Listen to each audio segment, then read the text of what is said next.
Hello, how you doing? I'm Craig Parkinson. You are listening to the Two Shot Podcast. Sit yourself down, pop the kettle on. We're going to have a nice old chat. Who's it with this week? I'm going to tell you right now.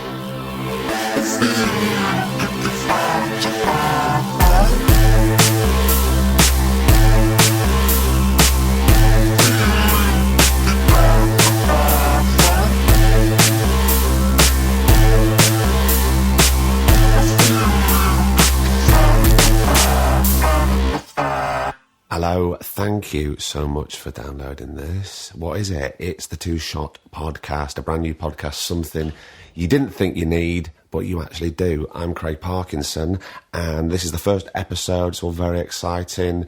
Producer Griff has got a big smile on his face. You happy? Very happy. He's put his hands up in the air because we've got the one and only Vicky McClure as the premiere podcast for this. It's a really lovely chat. We sit down in her kitchen in Nottingham. I do have to apologise, first of all, for my throat. I'm getting over a bit of a cold, and there might be a bit of hay fever in the air for me. It's not always going to be like this. I will have nicer tones, I promise. But what you want to do, you want to hit it, you want to subscribe to this each week. We're going to be bringing lots of different actors coming in, having a nice old sit-down chat with me. You can go on Twitter, follow us at Two Shot Pod. That's the same for Instagram. Also follow us on Facebook if you like. You can also get in touch the old school way, not a pen and paper, but email. What is the email address? It's twoshotpod@gmail.com. And then go on to iTunes or whatever provider you get the podcast from and say something nice. Yeah? The world's a bit shit, say something nice. And also, at the start of this podcast, I give Vicky a couple of presents. I don't know if I said. One of them was some posh breakfast tea, and the other one was little variety packs of cereal. Because if you don't know something about Vicky McClure, she loves a good cereal. Look, sit down, strap in, wherever you are, at the gym, you walk in, listen, enjoy. It's Vicky McClure on the Two Shot Podcast.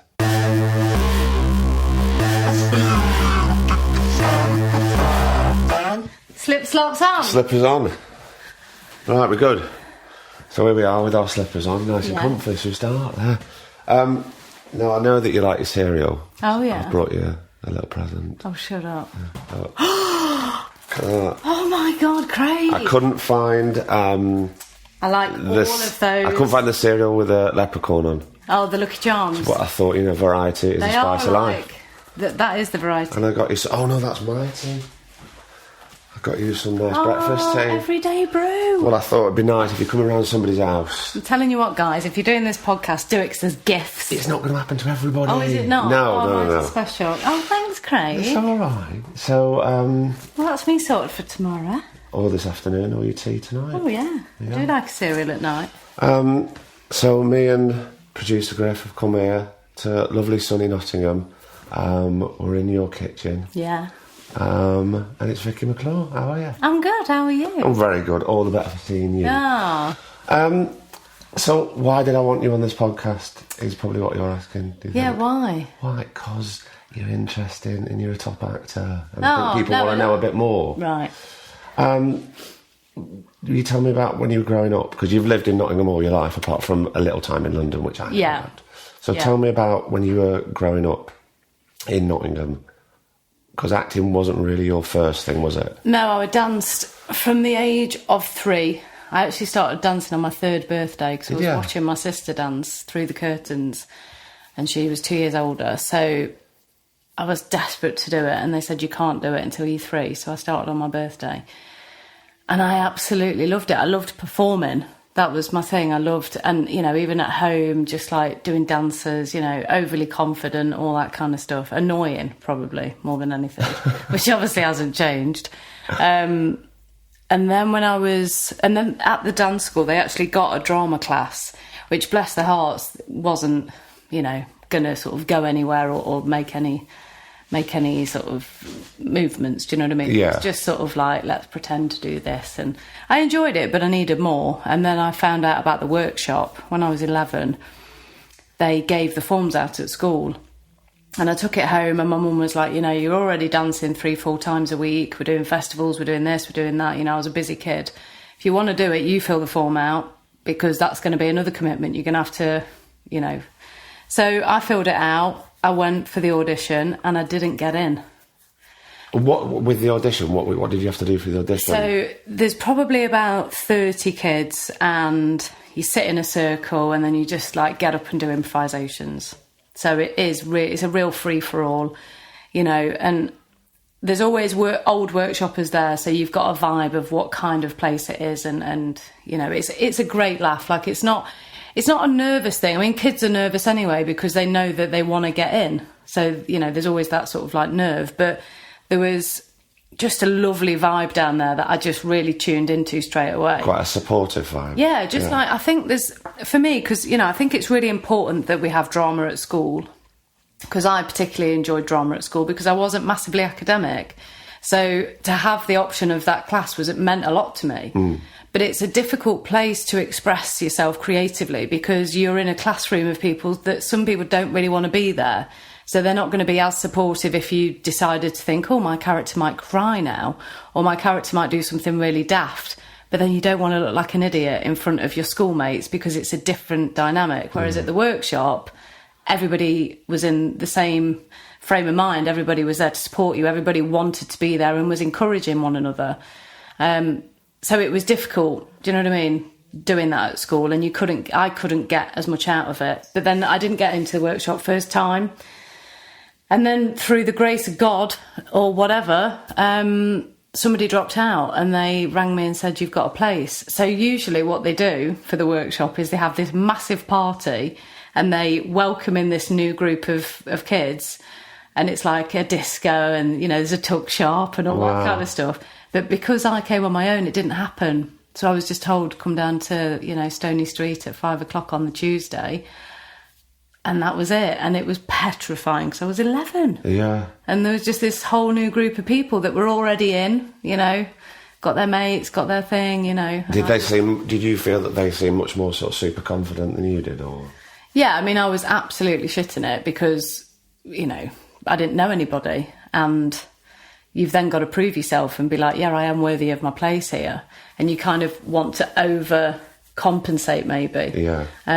But Ian Smith, who you know doesn't run it now, but ran it for the 10 years that I was there, just has an ability to allow children to just be themselves, and the ability to not feel self-conscious, because that's the first thing with any job, you know. And even to today, you know, I'm conscious of certain choices I make.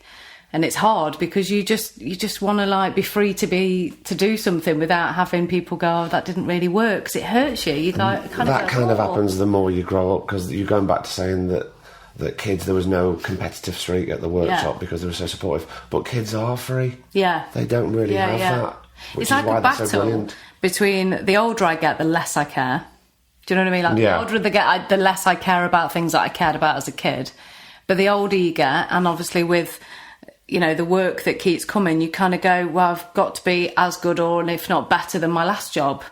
And that's the pressure that is, you know, is daunting. It's horrible because you're just going, I'm just trying to you know, make a living and enjoy what I do and carry on. And keep finding that passion, I suppose. Yeah. So when you were 11, when somebody said an improvisation, did you understand what that meant? Yeah, because it was kind of like... It was said in a way that made sense. So it's like, you know, right, basically, you're all going to get into pairs and, you know, you're all going to sort of... There's like typical dramas that we do, excuse me, like your mum's just gone out and you've not allowed to have your mates round, and then all of a sudden your mate comes round and like smashes this vase that's been in the family for, you know, years and years, and then the mum comes home. And that was like a scenario. Yeah. You all had to play it out. And it's just like, that is like basically saying, let's play teachers to your friend. Which I loved doing all that as a kid. You know, I enjoyed pretending and playing shops and all those kind of things. And that's what it felt like when I got down there. Obviously, we got into the nitty-gritty with plays and, you know, we'd use different techniques. And, we had certain bits of equipment to make little films, take a camera out. Wow. You know. At what age was that? Oh, from that age. Like, I mean, we were too young to be doing it on our own, but we'd have people with us that would... I remember shooting something where we'd I can't remember what the full story was, but my character committed suicide, and we did a shot of me like at the top of a car park, and then the next shot was me like fall on the floor, and the amount of people that were coming up to us going, "Is she all right?" I was like, "Oh God, this is just a film," and it was, it was probably like terrible. The quality was probably awful, but we just had the option and the equipment to do it, which was great. And not a lot of kids have that. Certainly when I was growing up, the only avenue I had was drama class at school, which wasn't really fulfilling, and then amateur drama groups, which I got asked to leave. That's another podcast in itself. But my wife used to teach kids. When she was like 17, she'd teach young kids, just going back to children. Yeah. And she would talk about their dreams and say, right, let's get together, talk about your dreams from last night. And then she would get them in groups to act out each other's dreams. Great. Because kids... they're just so accessible with that. So they already are the best improvisers. Yeah. They've got an imagination that is wild. You know what I mean? We watch things and go, oh, that's a bit far-fetched. But it's great because that's what we love. We love stuff that's, sometimes if it goes up over the realms of being reality, then it turns into a fantasy. And you've got to take it for what it is. Yeah. And that's what kids do. And that's what I was... lucky enough to be a part of for 10 years. 10 years you did that for? 10 years. And is the workshop still going now? Yeah, it's going now. It's being run by Nick Harvey. So Ian's retired. But Nick was at the workshop from the age of 7 until he was 21. So he's got, all the knowledge in the world, and he's spent a lot of time with Ian. And he's got to make it into his own thing as well. You know what I mean? He can't just try and just keep it going as it was. He's got to reinvent it in some ways. But it's still exactly the same concept. You audition to get in, thousands audition, there's only so many places. The only difference being is I didn't have to pay. But you do now. But there is certain things, so if, say, you can't afford at all, then there'll be certain people that can do, like, sponsorship or, sorry, that's my boyfriend whistling to the door. Hi, Johnny. So, there's certain things that, so basically nobody's ruled out. You know what I mean? If you're rich, you're poor, you're this, you're that, it doesn't matter. It's like an open arms, the workshop. And that's why it's created, I think, such incredible actors, because doesn't matter where they came from, what their background was. We know Samantha Morton had a really tough upbringing. And yet the workshop saved her in many ways. Yeah. And she didn't have to pay. So it wasn't like, oh, I'd love to go to that, but I can't afford it. But even now what you're saying is, even though they've brought in... It's not extortionate. It's not like drama school. No. It's like, it's realistic. Yeah. You know what I mean? It's like, I think we live in a world now where even if you haven't got much money, there is the, option for you to go and get a loan or to, get it on, what's the word? Get it on HP and all that kind of stuff. And I ain't got a problem with people doing that. I think if you can afford to pay it off, then there's no reason why you shouldn't have a decent settee, or, if you're happy to do it, then do it. And I think it's not like it's unaffordable, because it's not extortionate. It's not thousands of pounds a term. I don't know what the fees are, but I know that, Well, you're looking at, £9,000 or £10,000 a year for drama school at the moment. Well, I auditioned for Atelier Conte, which is a massive stage school in London. And what age were you when you did I was 14, I think. And how long? And so you'd been at the workshop for 3 years there? Been at the workshop for 3 years, loved it, still dancing, so doing both. My dance teacher had said to my mum, I don't think... there's much more we can do with her here, because they could just tell I was, wanting more. So was the dancing taking a bit of a sidestep to the acting, or? Yeah, in a way, but I hadn't quite realised it that was the case at that point. I just loved dancing. I loved performing. I loved acting. I loved everything. I loved the theatrics of it all. So going to a stage school would have combined everything. Do you know what I mean? So then I could have been doing that all day, every day. Yeah. The only thing you did, like English and maths, twice a week. It wasn't like school, whereas every Sounds day. Perfect, doesn't it? It did. Yeah. And yet I did the audition. I had to sing a song, so I sang Sally Cooper's. I can't even say it now. How do you say it? What was it? Mary Poppins. Supercalifragilisticexpialidocious. Yeah. I sung that. I had to do a tap dance, a modern, a ballet. I had to read, some sort of sight read some theatre, and it was just crazy. And I got in. Wow. I got a place. And it was the first year they'd stopped doing grants. So we had a year to find the funds. And through every single possible avenue, we tried, lottery funds, council, friends, family, you name it. My mum and dad tried everything, and it was too much. And I didn't go because of the money. Now, hindsight, I'm very glad I didn't go. Yeah. Because I'm glad at the way things have turned out. But I suppose at that age, you don't know. Oh, you that kind age, of want absolutely your passion gutted. to be fed, and that was the avenue. But I was really clear that my mum and dad had tried. You know what I mean? So I wasn't like some sort of spoiled, annoyed little brat going, I want to go. It was like, I know I've got enough to fulfil me here, going to the workshop and doing my dance classes. And it was heartbreaking to see my mum and dad, try everything they could to get me there. That's so supportive of your mum and dad. I know. Now, just going back to your mum and dad, what did they do for a living? So my dad's a joiner. My mum has had all sorts of jobs. So she's been a hairdresser. She was a stay-at-home mum for some of our childhood. She worked at shops, offices. So no theatricals? No, she did chaperone for a bit. She did chaperone some of the workshop kids. Oh, did she? Yeah, she got quite involved in that and really enjoyed it. 'Cause she enjoys, listening to what I do, and got quite involved. But didn't do it for that long, really. And your sister, with her dancing, because obviously that spurned you on, what did your sister go on? Did she pursue that in any way? No, she didn't. She didn't really enjoy it as much as I did. It didn't sort of fulfil her passion in that way. My sister's an incredible mum, and she's just like a flipping workhorse, honestly. She's like my inspiration, because she grafts. Do you know what I mean? And I see her grafting, and I can only hope that even when I'm like downtime, I'm always doing something. Yeah. Because I'm surrounded by people that just work hard, earn an honest living. And although she is very funny. She is very funny. I mean, she should have her own talk show.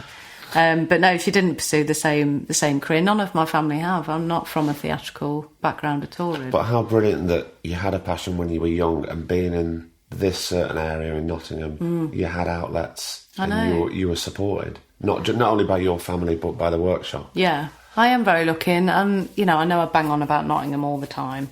But I am passionate that it's an amazing city that is quite small, that doesn't bang on too loudly about, what an amazing place it is, and what, you can get out of the city. And places like Manchester and London and Liverpool and Glasgow and all these incredible places that have got masses of great pop history and stardom that's come out of it and all that kind of stuff. It's brilliant. But we also have that. And we have it in bucket loads. I just don't think we sort of shout too loudly about it. I think we're quite a modest city in that way. And that's kind of made me who I am in some ways. Yeah. Do you know what I mean? I don't brag, really, because I feel a bit awkward doing it. You know what I mean? If I get something that I think, God, am I really getting that? Like when I'm on the BAFTA, I genuinely stood on that stage like, I can't believe this is happening. This is the best day of my life. Like, what the fuck is going on? Because it was just balmy. Yeah. I never expected it in a bajillion years. Well. So, yeah, I think it's because of where I'm from and the people that I'm surrounded by that I'm, going to stay who I am for the rest of my life, because, I'm not going to change because the industry, is different to what I grew up in. So around 94, that was probably the Italia Conti thing, because that's kind of when they stopped the grants, 94, back in 94. Actually, it'd be a bit later than that, because I think I started school at 94, so it'd probably be, anyway, it doesn't matter, 96, something like that, yeah. And when you felt that you weren't going to go to Italia Conti, what was the route? Did you carry on back at the workshop then? Yeah, so I'd not left the workshop, I'd just, I'd just gone for this audition, and that was fine, and then didn't we just never found the funds, so I just carried on as normal. But then only a year after, that's when Shane Meadows came to the workshop to audition for A Room for Romeo Brass. Right. Which was just bizarre, the most bizarrest audition. One, because I didn't really know who Shane was. Shane obviously didn't have the name that he does now. So I didn't really think it was that much of a big deal. You know what I mean? It was like we had a lot of auditions a lot of the time. We was lucky that at the time we'd got things like ITV Studios, and there was a lot of children's TV back then. Yeah. Wolf, and, oh God, I can't think. There was loads. Was Children's Ward still going at that time, or was that... Probably, that kind of thing. It was like Bernard's Watch and, lots of like children's TV with the need for a lot of child actors. So the workshop was always looked at for stuff like that. So we were quite used to auditioning. And then Shane came down to audition some kids. And the way the workshop works is there's the under 11s, so 7 to 11. Then there's the 11 to 16s and the 16s and overs. So at the time I was in the 11 to 16s. We'd done an audition. He'd sort of like limited it to a group of people that he'd liked from that audition, and then did like a second audition with a load of us. But I was the only one in that second audition from the 11 to 16s auditioning with the over 16s, who just scared the life out of me because they were all amazing and older and just brilliant. Yeah. So you just go, I don't want to do it. It's too scary. So I went, obviously, and I was so nervous that they were pulling out some brilliant performances, really like confident and just giving it everything they got. Was this quite improvisational sort of based? Yeah, all improvised, yeah. And Paddy Considine came with Shane. And so we did some improvisations with Paddy, who we know is just, at that kind of stuff, you just go in, this guy's amazing and hilarious. Yeah. I've got to try and keep it cool. And so I was so nervous that I was really quiet and just didn't really do anything much. I just sort of reacted, if you like, and somehow it got me the bloody job. That was probably the best thing you could have done. Exactly, because if I'd have gone in there and thought, let's try and blow the roof off and be big and bold and overdo it, overthink it, and then I did the Shane Meadows job, and as they say, the rest is kind of history, because it was because of Shane that I'm where I am now.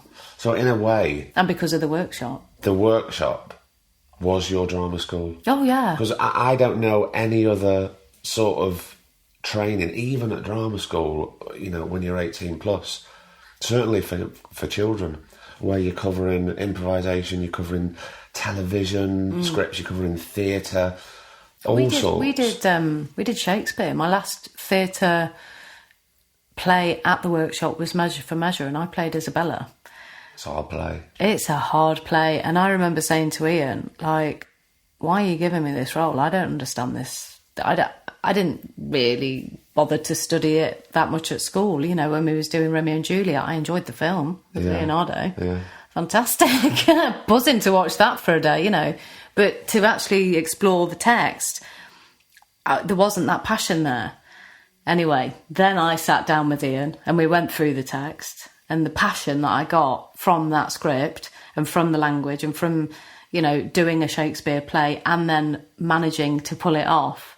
And we did it as a promenade theatre, so it was very workshop, it was very different. It was at the Galleries of Justice, so we had like a real courtroom, and, the audience followed us around, and it was one of my proudest moments because I understood it. And I enjoyed it. You know what I mean? That is incredible, because that is tough. And what age were you there? How old were you? 21. God. Yeah. So just going back, when you say 16 and over, when Shane came into audition. To 21. To 21. So you have to leave at 21. So once you hit 21, you got to go. So I did. And, if they'd have said, we've extended it to 25, I'd have stayed. Yeah. And, I'd petrified to go to workshop now, because I just know how great the kids are, and I'd just be... I don't know, I'd just be nervous, I know I would. And do you pop back? Yeah, no, I do, yeah.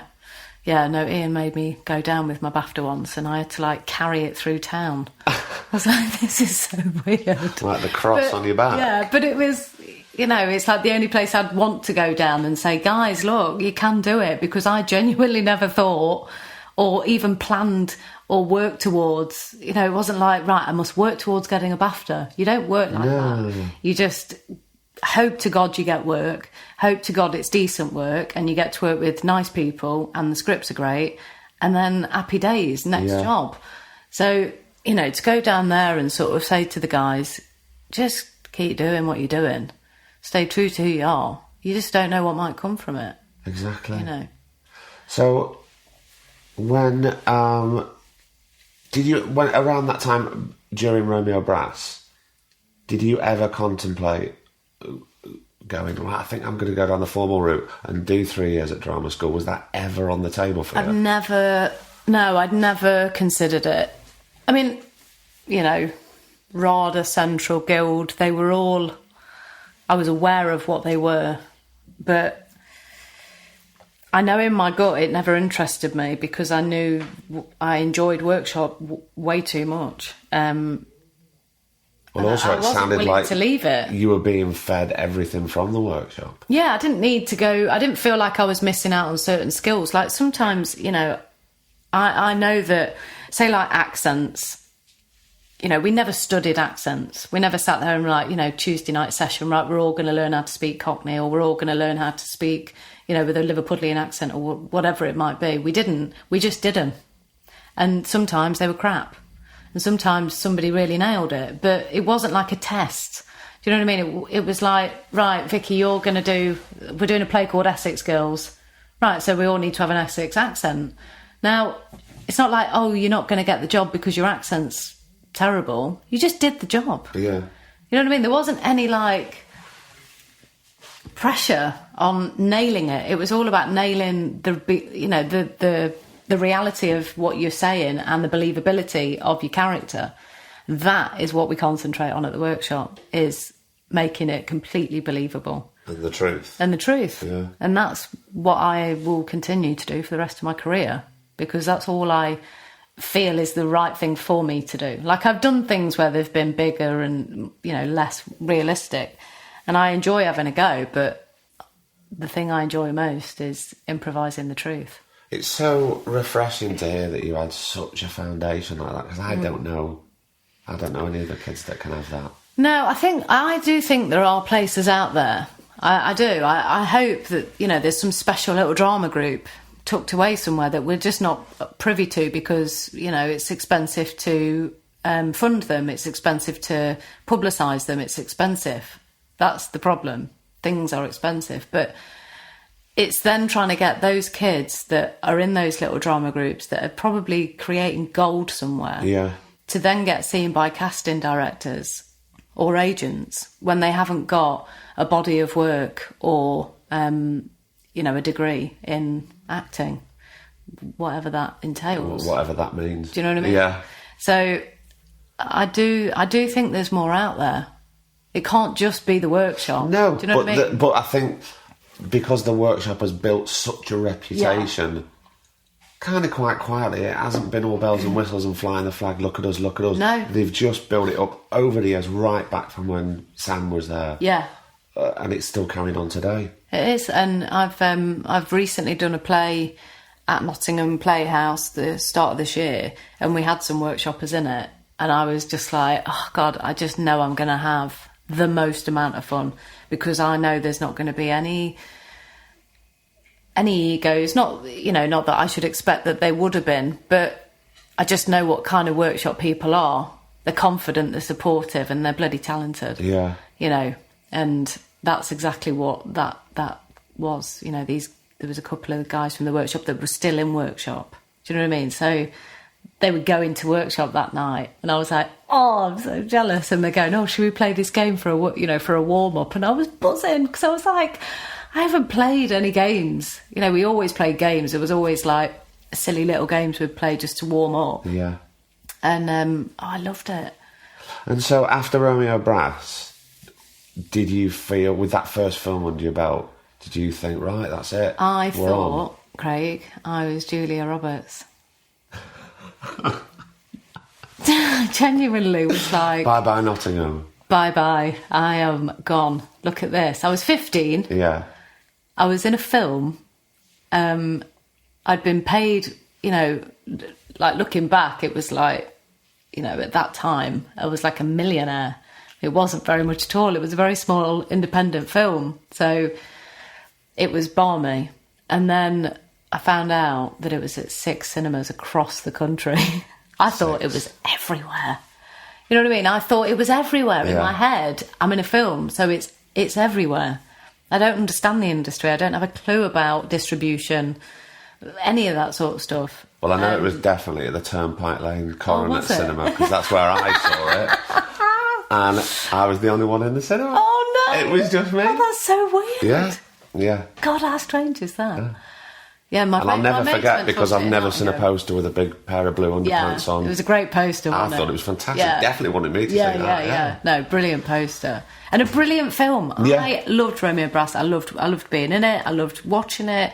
I love the fact people still go back to it because they enjoy Shane's work, and it, you know, and it's got that real sort of it's got a beautiful story, but it's dark and it's funny, and it's got Shane written all over it. You know what I mean? I don't even think it has. You know, when people look at people's work, whether it's acting or they're looking at the films as a director, it's got a raw quality. Yeah, but I don't think it does have a raw quality. I think it's got a real professional quality. The story is laid out, the characters. But Shane doesn't need huge budgets to make anything, really. You know, he's like... Oh no, I've seen his shorts. Yeah, but that's it. He doesn't, you know, he just does what he does. He knows exactly what he wants to do, and he doesn't need a massive budget to do it. And he didn't on Romeo Brass. But like you say, it doesn't look like it's a poor film. No. It's just like he's captured a certain story visually. You know, it's still as cinematic as you know, some of our other great, you know, films that we all thoroughly enjoy. So no wonder you thought you Julia Roberts. And but you do. You're at school, everyone's like, oh my gosh, to the cinema. And I was, oh my God. And then nothing. And nothing. Zero. Then zero, like literally zero.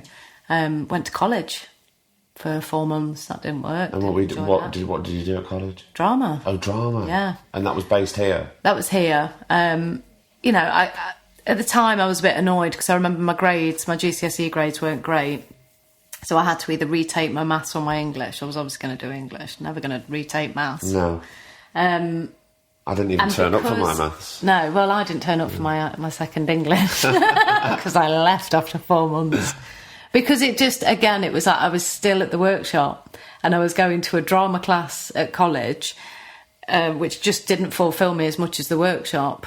So it just seemed silly. And I just thought, you know what, I'm broke. I'm doing a course that I don't really need and doesn't really work for me. And because I didn't have great grades, they didn't put me on the better course. They put me on the sort of crapper course. The foundation. Yeah. And it was just like, I've done all this because I've done it with workshop. So I left and went to work at H. Samuels. A natural progression, I think. Natural progression. Learned how to pierce ears and change watches and batteries in watches and sell people jewellery. So this is, what age were you now? So I was 16. But you were still at the workshop, but you were... I was still at the workshop. I'd done moonlighting at H. Samuels. I tried college, it didn't work. I went to H. Samuels, I stayed there for 2 years. Had an agent. I was with what is independent now, which was ICM. So I was with a massive agency to say I'd not really got an awful lot of experience. And they were putting me up for this and that, and I was trying it and making my way to London on my own at 16, petrified, absolutely petrified, not getting any work. I got a job, this will make you laugh, I got a job when I was 17 called Tough Love, where Adrian Dunbar played my dad. Did he? I do know that. I do know that you did say that. And Ray Winston and him, it was like a cop drama. And Sam... Riley played my boyfriend. That's right, yeah. And it was a tiny, tiny job for me. And I did that. Didn't really do anything. I went to work at other jobs, Dorothy Perkins... worked in a tanning shop. And because a lot of your foundation, your background with the workshop had been improvisation, how did you feel when you were given sides for auditions, or indeed for that job? Well, we were used to using text, right? Because we do plays all the time, right? So there was always something to work towards. Do you know what I mean? So we'd write our own plays. We'd do, very famous plays. We did Equus once, which is the most random play. Yeah. And we made it even more random because we set it in a circus. And I played the horse. It was balmy. And we did Hiawatha. I played Minnie-Ha-Ha in that. It was, we did such an eclectic choice of plays. We was always looking at text, and we was always having to learn lines. And what you have to do in the workshop, you have to audition. You have to audition every single year to stay in the workshop. Oh, do you? So you have to pick a monologue, and you have to perform it in front of the whole group. And then, let's say you've not learnt your monologue or you've not nailed it, then there's a chance you can lose your place. So you've got to keep grafting. You've got to keep grafting. So, and he'd always say, don't go to the library and pick up monologues for girls. And look at just find one that's quite short, a bit depressing. Yeah. Boom, that'll do. But you did, and that was always really petrifying because also you don't want to lose your place, but it's having the potential to lose it that makes you want to hold on to it even more, which is great. Yeah. So we were quite used to doing text. That was all right, the script side. But as we know, Craig, lines and lines of duty is hard. Yeah, speaking of that, do you prefer getting a script, or do you prefer getting, say, 3 lines saying this is kind of what your character is? Yeah. Go forth and... It's a tricky one because... Say with something like, if you compare This Is England and Line of Duty, they both have the desired effect. Do you know what I mean? They're both high-end drama, but you couldn't improvise Line of Duty if you tried. No. Because we don't have the police knowledge. As much as we like to think we do now, we don't. We just don't. So it's not something that would work with that kind of idea, with that concept, with those characters. Whereas with This Is England, if Shane tells me a line and I try and shoehorn it in, it sounds like I'm shoehorning it in. Yeah. So he doesn't do that. He'll give you an idea of where the scene's going, what he's trying to get out of it. And also everybody around you is really supportive. So say people like Joe Gilgan, who, can improvise anybody completely under the... I can't think of the phrase I'm trying to think of. But anyway. We get the gist. We get the gist. You know that you're going to get gold from him. So, I would never try and overperform if I'm in a scene with Joe because I know that he's just going to absolutely nail it. And my reaction as lol will suit exactly what we're doing. Do you know what I mean? Yeah. Try not to feel like if there's a gap or if there's a silence, don't try and fill it. Just react to whatever that silence is there. And I love doing that. But I also love working with great writers where you just go, I can't wait to deliver that line. Do you know what I mean? And have a few pops at it as well. Because with, say, Line of Duty or big dramas, you have got that ability to be able to go, can we go again? Because I know I can do that better, or I know I want to do it differently. Yeah. And that's what's great about script. But in a way, the core of it is, I suppose what you're saying is, when you're improvising, you're as good as who you're improvising with. Oh my God. Because you're just constantly listening, and that's the same even when you've got a script in front of you. Like this, and I don't think it's anybody's fault so much, but I find auditions really hard because the person you're often acting with can't act. Yeah. And I find that really challenging because I am an actor that likes to react. Do you know what I mean? Yeah. I have so much faith in the actors that I work with and so much respect and so much admiration for them that when they're giving me something, it makes me want to give them something back. And that brings out a better performance in me and it brings out a better performance in them. So, when you're trying to get a job, yes. you really want, and you think, right, on paper, that's my job. I know I can nail it. I really want to do it. There's nothing like that, it's like it scares me a bit, so that's good, and there's this, and there's a challenge in there, and whatever. And then you get in the room, and you're faced with a producer and a casting director, the director, somebody else that's been brought in just to read the lines for you. And they're just reading the lines for the 10th time that day. Probably bored out their heads, yeah. So they're not going to give you what you're going to give them. So you feel like, one, you feel you're maybe overacting. Two, you've not got much to play with. Yeah. So it's really hard. To find that balance, because you could be overcompensating for something else or somebody else. Exactly. Where are we going now? I see there was a question that I was going to ask you. Oh, yeah. About kids in this area, but in a way we've already spoken about it, because the workshop is ongoing. It is ongoing. I don't know what it is about the workshop. I could never pinpoint this is why it works, this is why it's special, because it is unique. And you know what? I don't need the answer. I just need it to keep going. We just need the workshop to keep going. Needs to keep producing brilliant talent, and allowing children to be exactly who they want to be. And the beautiful thing about the workshop is not everybody's going to come out and be an actor. Some are going to come out and be writers, directors, producers, artists, creatives, in whatever way. They might come out and be a doctor, but they'll have a personality to go with it, that they might go forged a confidence in them. Yeah, they could go through it and come out the other side completely different. Absolutely. But still more fulfilled having gone through that system. Yeah. I know you said that your sister was a big inspiration, like when you were dancing and stuff.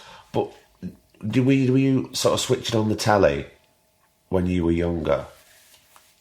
Did you have to search for the decent? No, I don't want to say the working class voices, but the people that you went, oh yeah, well they're speaking to me, or they're like me, or I could do that. Yeah. That was an inspiration for you, because more and more nowadays, I was reading the paper only yesterday. It's middle class on the films, middle class on the television. You do have to kind of try and search it. Yeah, I think. When I was younger, I remember watching things like Rita Sue and Bob Too, and Educating Rita and Kez, and all those films and TV shows where you just go, what is this? Like, this is so different, and yet I love it. Yeah. Like, it's really naughty and a bit raw and really real. Yeah.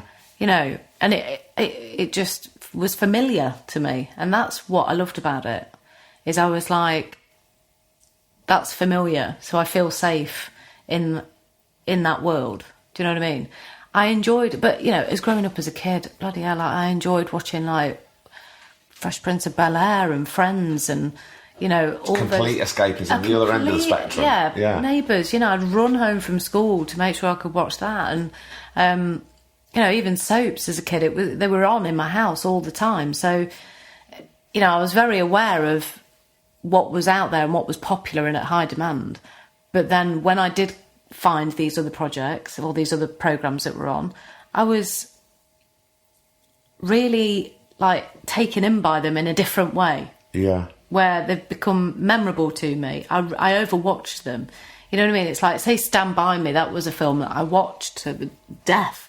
I just couldn't stop watching it because it was like these four kids, and I was big on, I've always been very close with my mates, and I'm big on friendship. I know that sounds like a weird thing to say, but they're as important as your family. Of course. And I had a fierce group of mates growing up, and without their support, even now, would I still be the person I am? Blah, blah, blah, all that sort of shit. It was important to me, friendship, and that film was like, I want that, I want to make that, and I want to make it from where I'm from. Do you know what I mean? Because it was the same thing. It was like, I could relate to it. Kids dicking about and, a massive thing happening that just takes over their world. And how funny, because that happened. Yeah, no. You actually did that with this England, didn't it? Yeah. Because when I was growing up, I was trying to look for the Northwest voices, the people I thought, oh, well, I'm a bit like that, or there's David Thewlis, or there's Chris Eccleston. Oh, well, if they can do it, then at least I've got a chance.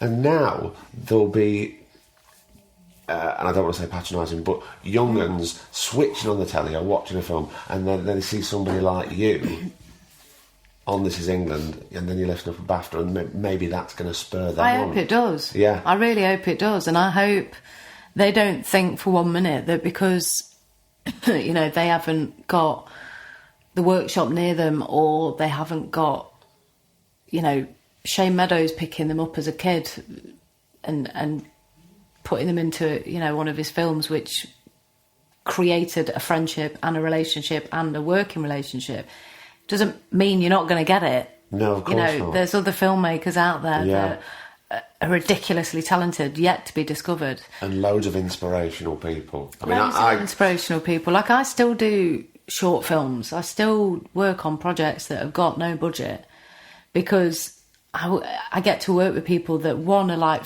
fiercely passionate, brand new talent, a new way of thinking, a new way of working. And, that is important to do. Yeah. It is important. And I enjoy doing a short film, because it's like a quick punch of get this mad story out there in like 3 days. So you just work your arse off. And also, it's a great gamble. Oh, it's a great gamble. Yeah. It could be a load of shit. Yeah. Or it could be great. Or it could just be a great learning experience, whatever it is. One of the last blooming shorts I did won a BAFTA. You don't even see me. No. It's me and Kate Dickey, who I've always wanted to work with. So I was like, even though we don't get to even be in the same room together, the fact that we're on the phone to each other is enough. Yeah. So I'm doing it. And, it went off and did something. That's all you can hope. Yeah. And nowadays, anybody can make a short film. Yeah, pick up the phone. That's all you need. Write it down, pick it up, shoot it in a day. Should go to the park and do it. It is a simple. We didn't have that when we were growing up. No, we didn't. No, thank God, because I'm glad we didn't have mobile phones growing up, I have to say. Petrifies me, the thought. For the first time I'm looking at these notes, can you hear that? Paper. Paper. Yeah, but at least it's paper. It's not my art, it's from the paper. Old-fashioned. So I was researching stuff about drama schools and things like that, and there's Paul Roseby, who he was sort of at the helm of the National Youth Theatre since 2004. Yeah. And he was saying about drama schools being incredibly expensive. Mm. And he says that the majority of actors don't need 3 years. He says, and I'm going to come out and say I disagree with this. He says, you don't need to learn how to act. You can either act or you can't. Now, in a way, all right, I agree. You've got a core. There's something there. Yeah. But I do think it needs nurturing, as you had it with the workshop. Yeah. I don't think it's a case of... You can either do it or you can't. You can either do it or you can't. I also don't think it's a case of go to drama school. If you've got enough money, you can be taught from scratch how to act. Like, It doesn't matter. It's kind of, it's like, it doesn't matter how much money you've got. You can't, like with some rich folk, you can't buy style. That's do you know true. what I mean? So it's like, you'll go to yourself with all the money in the world and you're dressing like that. Do you know what I mean? Yeah. Like, you look mental. I'd love to be able to sing. Yeah, I'd love to be able like proper. I would love to be able to sing, but you can't buy it. You can't just go to... you'd probably be able to find your voice and what is your voice. Do you know what I mean? Stay in the kitchen with a locked door by yourself. Yeah. But you could, find a good karaoke song that, a singing teacher could help you get to a certain place. But you're never going to be, whoever you aspire to be. No. Whitney. So... I don't aspire to be Whitney. You do, he said. He told me. Of course. So I don't think it is a case of that, but I also don't have a problem with drama schools. No. I don't have a problem with people going to drama school. I completely, understand, respect, and the talent that comes out of those. You being one, is like there's a path for everybody. There's a path for everybody. I just find it difficult that. It's the money thing that does bother me with drama school. Well, I was very lucky. I got in just as the grants were falling apart. Oh, okay. And I was just on the cusp, so I managed to get my grant for 3 years, and thank God I did. Yeah. But nowadays, more and more people are being asked, let's say something like RADA, what do they do? 14 boys, 14 girls. That's all they do. Out of thousands of people. Yeah. What are their fees? Do we know? Roughly, I think it's between 9,000 and 10,000 a year. Right. So that's just the fees. Now, forgive me if that statistic is wrong, but I think it's in that ballpark. Right. So not only have you got that, you've got your rent, you're living in London, one of the most expensive cities in the world. I know. Because you see, Edward Kemp, who's the director of RADA, he's insisted not so long ago that formal training was essential. But that's obviously what that's it's all he knows. I don't know. So it's like, I wouldn't want somebody to judge my path as much as I don't want to go out judging people's paths, because I've told many people in my time, go to drama school. If you can get in, then sure, go, because you will learn an awful lot about the industry, an awful lot about the skills that, you can take and use as an actor, and you'll develop them in your own unique way, as long as you stick to who you are. I don't believe in changing people's accents. I don't believe in, turning up with a great, authentic accent that you've had from a child, and all of a sudden you've got to an age, and then you go to drama school, and all of a sudden they want to kind of like turn it into RP. Which they do. Yeah, but I don't agree with that, because I feel it's a bit like a tattoo. You kind of do something when you're young because you feel it's like the right thing to do, and then you get a bit older and go, oh, why did I let go of that? Because that's what makes me me. That's my identity. And, having like Thumper or Winnie the Pooh on your shoulder, you get a bit older and go, oh, maybe shouldn't have done that. Yeah. But they do seem to think that if we change that voice to be a more of a neutral voice, then they've got more middle class work out there for them, so therefore they're going to get more work. If you've gone to a drama school, I would assume, being that it's ran by, experts in their field, and they've, got great people there to teach the kids, they should be able to teach them to do a bit of both. What I mean? To be able to stick with your accent and also be able to do this accent should you need to do that. It'd be a shock if anybody ever said, right, we're doing, let's say they brought Downton back, and I'd assume I'd be going downstairs. Do you know what I mean? Why do you say that? Well, but in the confidence that they probably wouldn't feel I'd be able to pull it off. Pull off this wonderful accent that, that needs to come out so eloquently. Well, I'd give it a bash. Yeah. But I'd be happy downstairs. After Romeo Brass, how long were you out of work there? Before anything else came along? And I'm not talking about 8 Samuels. 6 years. 6 years? Yeah. Around that 6-year period, did you ever think, right, I've done this? Yeah, I gave everything up. Did you? I gave everything up. I gave up my agent. And what did they say to you when you said, I've had enough? Nothing really, because it wasn't like I was bringing in the dollar. And I left workshop for 8 months. At what age? I'd have been about 19. And I just left everything. I'd had enough of just the sheer disappointment and rejection, and I'd sort of gone, oh, I'm just going to go and live my life. And did you feel you were just sort of smashing your head against a brick wall and getting nowhere? Yeah, I just kind of, I was young and stupid as well. You know what I mean? I was too influenced about what my mates were doing. Oh, they're all going to that, and I've got to go to this. Yeah. And I was still kind of dancing. I was still at workshop. I was doing plays. There was, the pressure was getting more.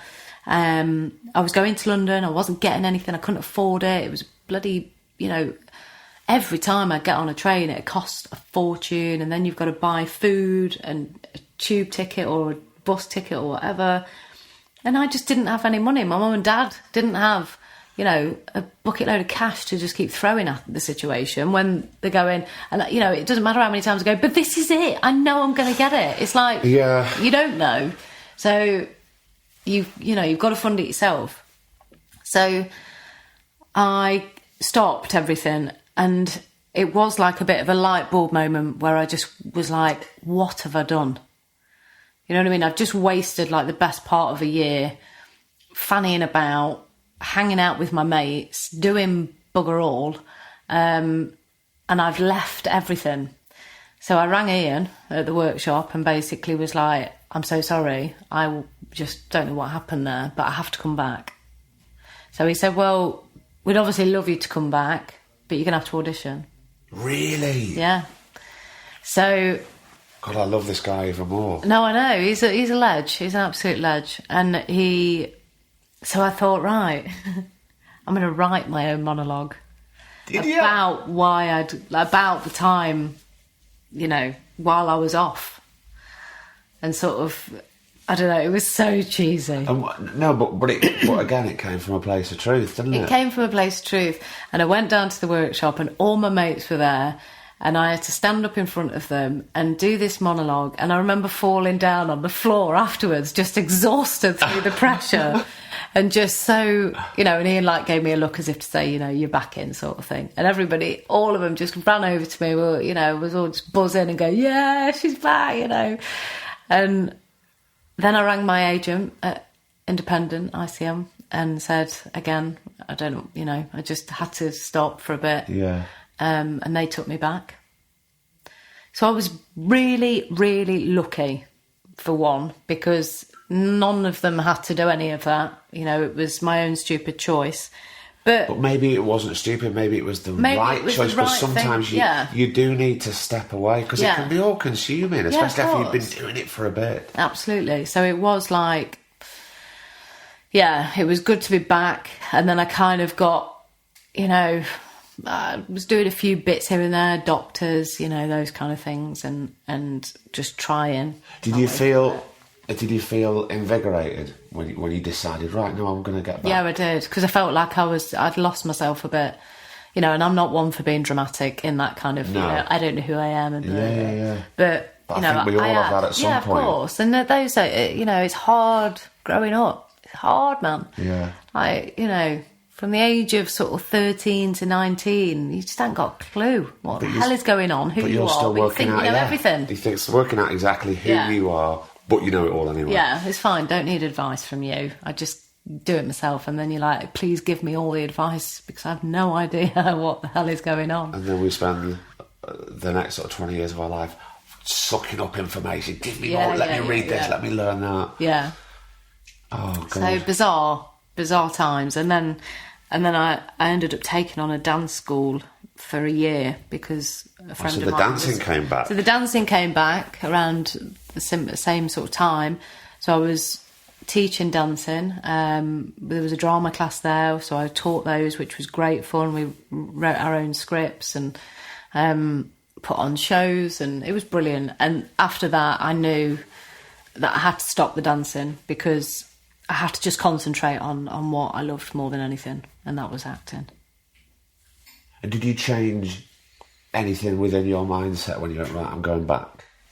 I just knew there were certain things I didn't want to do. I remember being put up for certain things like footballers' wives and soaps and things like that. And I have so much respect for soap actors. Yeah. I really do, because, to sustain a character for that period of time, to continually learn dialogue, you could go into work one day, there's been a murder, and then all of a sudden there's a massive explosion, and then the next day, you've just had a baby. But also the fact you're jumping around a timeline and jumping around episodes.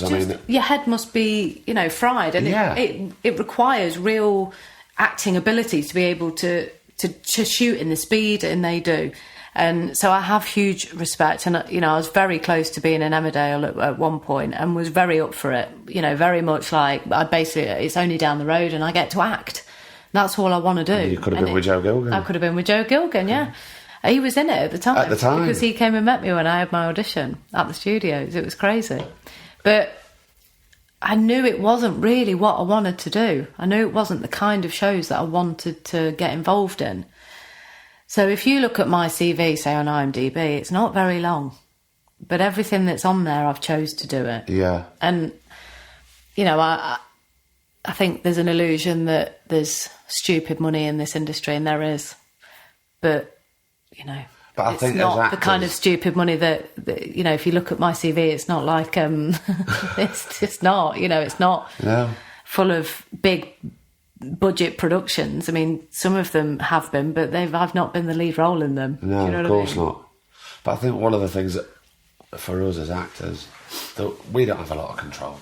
We're forever striving to get that control. But the one thing we can do is say no. You know, I didn't say no growing up because I couldn't really pick and choose, and I needed experience. I needed to feel what it was like to be in front of a camera, to have a crew around me, to, you know, say like things like doctors, and they were crucial to my, you know, my experience. Because that's great foundation, because you're working with a crew and a camera and you know what's going on.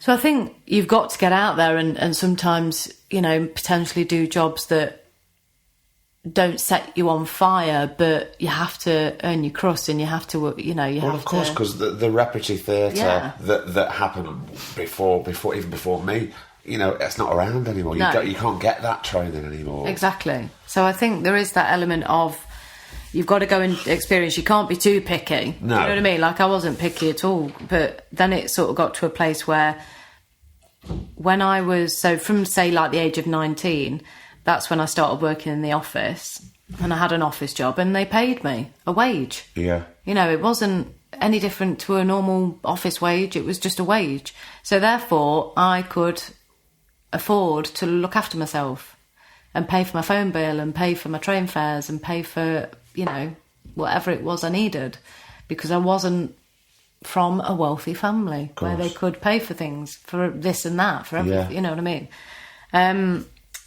So I got a job, and that's what kept me in good stead, because then I could just work, and then if an audition came up, I'd take it unpaid, or I'd take it as holiday or whatever, and then I'd go to London, do my audition, 9 times out of 10 didn't get the job, come back, crack on.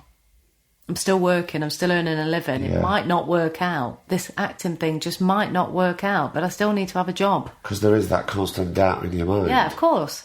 And then odd jobs had come in, and then This Is England, the film, happened when I was 21. Shaved all my hair off, went to the office. Sorry about this, just be temporary. And then, so after that, again, thought, this is it. This is going to be fine. It's all going to go great. Done a film with Shane. It's an amazing film. I'm fiercely proud of it. Didn't do anything. Again, just the odd things here and there. Obviously, then I did that bloody film with Madonna.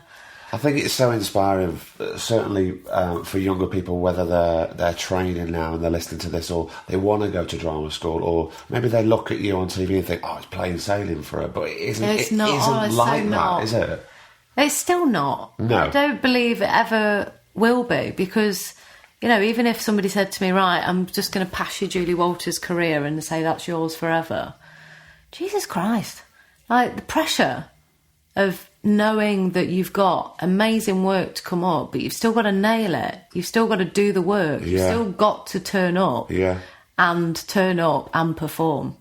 You know what I mean? It's like, it doesn't matter what job it is, whether it is a short film where there's no budget, whether it is a big BBC drama, whether it's a film, whether it's theatre, whatever it is, you've got to turn up. Yeah. That's as simple as that. And that isn't easy, because, you know, I wake up in a crabby mood, think, I can't be fucking bothered, you know, or I don't really like this scene, or, you know, we're all human beings. It doesn't matter what job you do. Of course. You know, but the one thing you can't do in this industry is pull a sickie. No. You just, you know, unless you're dead. Your legs got to be falling off. Your legs literally got to be falling off. And so you've got to sustain it. And whilst you've got that job, because you don't know when the next one's coming, if you haven't got anything lined up afterwards, you've got to, you know, go in there and be like, right. I think one of the many things when I was training that was absolutely smacked into me was be punctual. Oh, God. Because once that, if you're not there, I would get there 10 minutes before. If you're not there, I remember running late once for drama school, got there, like a minute past, or even seconds past the hour, doors locked. I can see people. Yeah. No, just a wave of the hand, you're out of Ian there. was exactly the You're same. gone for the day. Ian Smith at the workshop was exactly the same.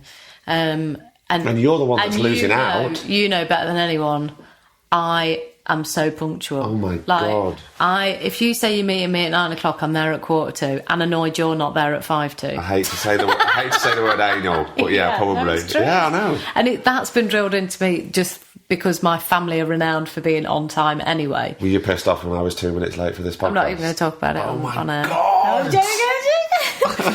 But it's definitely done me a good, it's put me in good stead for this industry because, the hours are insane. Yeah. You do have to make sure, you're on time and you have to be professional. You have to be professional. Yeah. Yeah. Keep fit. I'm always in the gym. Always in the gym. Never seen a burger through your mouth. When am I going to go to the gym? When is this day going to appear? I've seen that. It's just been happening for about 7 or 8 years, as far as I know. I think you've got lovely gym gear, but actually... got really nice Adidas trainers that just sat there. They've never seen a treadmill in their life. Never seen a treadmill. I know you're quite active on social media. Sure. And in this day and age of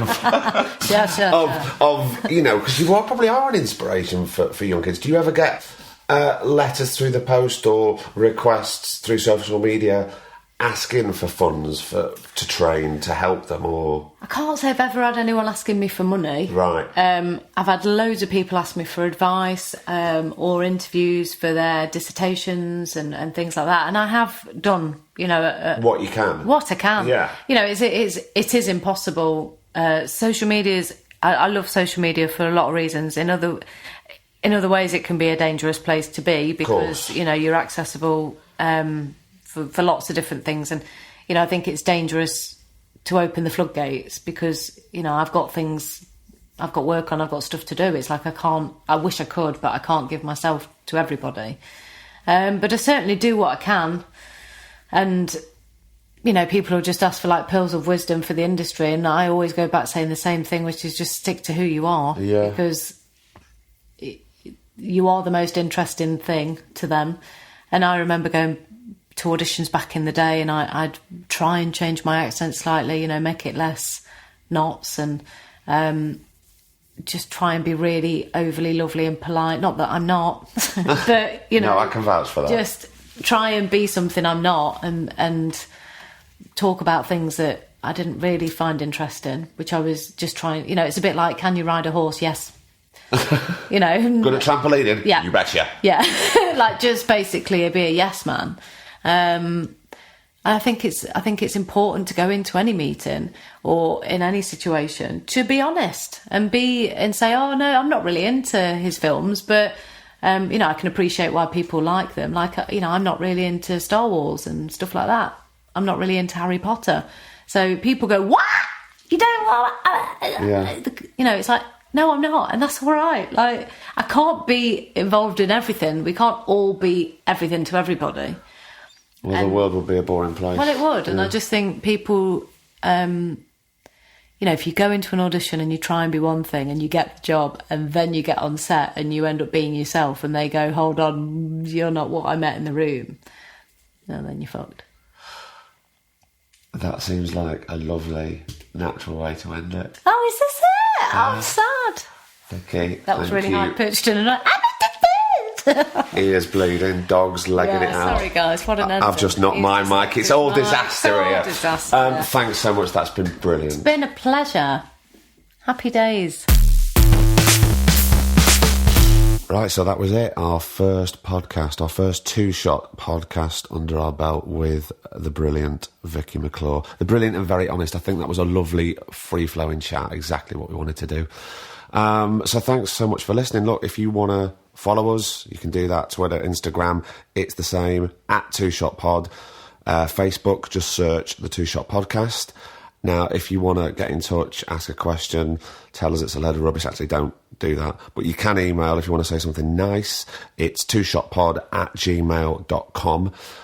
Massive thanks to Vicky for coming on. Thanks to the use of her kettle and kitchen and the sun in Nottingham. And a massive thank you to producer Griff. All this would not be possible without him. And a huge thank you. This episode is in conjunction with the Splicing Block. That is www.splicingblog.com. Check that out. And I'll see you again soon. Bye-bye.